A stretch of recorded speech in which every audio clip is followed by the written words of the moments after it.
Hai, Assalamualaikum warahmatullahi wabarakatuh. Perkenalkan, nama saya Kristi Karismawati dari Prodi PGSI semester 2 Sekolah Tinggi Agama Islam Nahdlatul Ulama STNU Kota Bumi, Lampung Utara.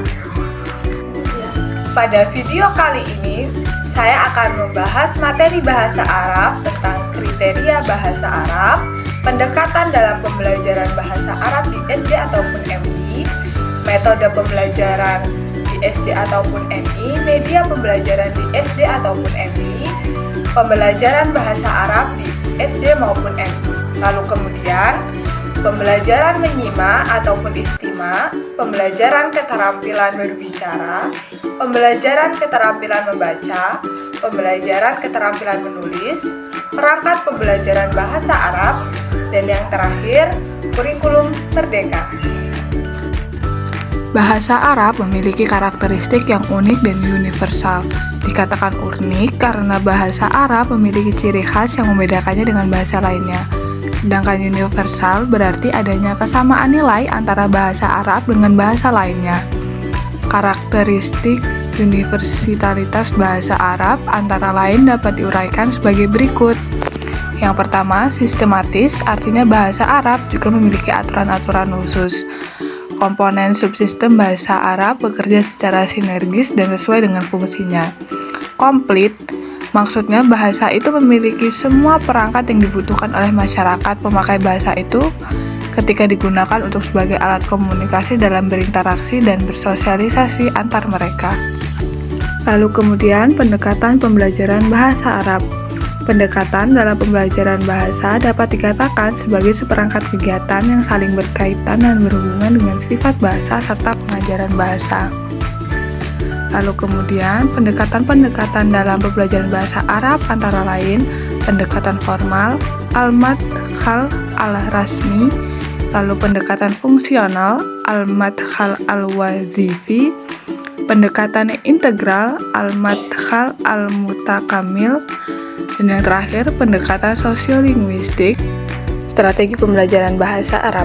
Strategi pembelajaran bahasa adalah tindakan melaksanakan rencana dengan menggunakan beberapa variabel seperti tujuan, bahan, metode, dan alat, serta evaluasi agar mencapai tujuan yang telah ditetapkan. Strategi pembelajaran bahasa Arab berdasarkan kemahiran berbahasa dibagi menjadi 6, yaitu strategi pembelajaran mufrodat, strategi pembelajaran tarkib, strategi pembelajaran istimak, strategi pembelajaran kalam, strategi pembelajaran qiraah, dan strategi pembelajaran kitabah. Metode pembelajaran bahasa Arab. Metode pembelajaran bahasa ialah rencana pembelajaran bahasa yang mencakup pemilihan, penentuan, dan penyusunan secara sistematis. Lalu metode pembelajaran yang digunakan dalam pembelajaran bahasa Arab yaitu metode gramatikal terjemah, metode langsung, metode membaca, metode audiolingual, dan metode elektik. Media pembelajaran bahasa Arab. Media pembelajaran bahasa Arab yaitu segala sesuatu yang digunakan dalam proses belajar dan pengajaran berlangsung. Ditinjau secara teoritis, macam-macam media pembelajaran bahasa Arab terdapat 3 macam, yaitu audio al-sami'iyah, visual al-basoriyah, dan audio visual al-sami'iyah al-basoriyah. Contohnya proyektor, radio, dan lain-lainnya. Pembelajaran bahasa Arab. Pembelajaran bahasa Arab dapat didefinisikan sebagai serangkaian aktivitas atau proses untuk membantu mempermudah seseorang dalam belajar bahasa Arab yang sudah direncanakan sebelumnya, sehingga terjadi belajar secara optimal untuk mencapai tujuan belajar tersebut. Pembelajaran keterampilan istimak. Dalam pembelajaran istimak ada 3 tahapan dalam belajar istimak, yaitu tahapan perkenalan, tahap mendengarkan, dan tahapan meniru. Dalam penyampaiannya juga digunakan beberapa metode seperti metode audiolingual yang sangat cocok untuk pembelajaran istimak. Ada 3 strategi yang bisa digunakan. Strategi pertama yaitu strategi yang bertujuan untuk melatih kemampuan mendengarkan bacaan dan memahami isi bacaannya secara global. Strategi yang kedua yaitu strategi yang lebih menekankan pada aspek kemampuan memahami isi bacaan dan menjawab pertanyaan-pertanyaan. Strategi yang ketiga yaitu strategi yang menitik beratkan pada kemampuan untuk mengungkapkan kembali apa yang sudah didengarnya dan bahasa sendiri.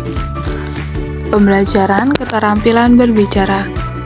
Berbicara merupakan sarana untuk membina saling pengertian, komunikasi timbal balik dengan menggunakan bahasa sebagai media. Strategi yang dapat digunakan dalam pembelajaran keterampilan berbicara antara lain adalah strategi langsung, strategi jigsaw, strategi grup kecil, dan strategi melihat gambar. Pembelajaran keterampilan membaca. Keterampilan membaca pada dasarnya mengandung dua aspek, yaitu mengubah lambang tulis menjadi bunyi dan menangkap arti dari seluruh situasi yang dilambangkan dengan lambang tersebut. Terdapat tujuan umum dan khusus dalam pembelajaran maharoh qiraah. Maharoh qiraah mempunyai dua macam jenis dilihat dari segi penyampaiannya. Membaca yaitu membaca nyaring qiraah jahriyah dan membaca dalam hati qiraah samitahah, sedangkan menurut bentuknya, membaca terbagi menjadi dua, yaitu membaca intensif qiraah mukatsafah dan membaca ekstensif atau membaca cepat qiraah muwassa'ah. Pembelajaran keterampilan menulis.